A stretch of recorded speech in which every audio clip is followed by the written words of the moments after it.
الثمرة الرابعة نزول البركات من السماء والأرض. ولو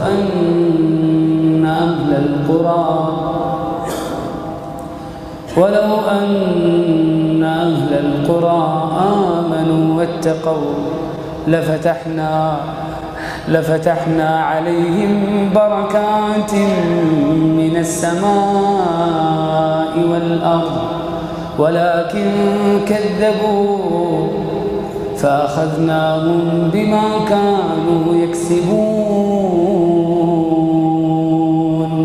الجنة، الله عز وجل يقول إن الذين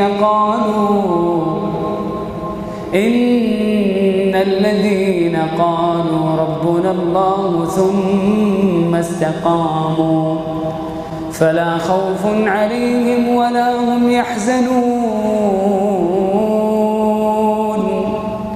أولئك أصحاب الجنة خالدين فيها جزاء بما كانوا يعملون. إن الذين قالوا ربنا الله ثم استقاموا تتنزل عليهم الملائكة. متى تتنزل الملائكة؟ عند أصعب الظروف، عندما تخرج هذه الروح من الجسد تتنزل عليهم الملائكة ألا تخافوا ولا تحزنوا وأبشروا بالجنة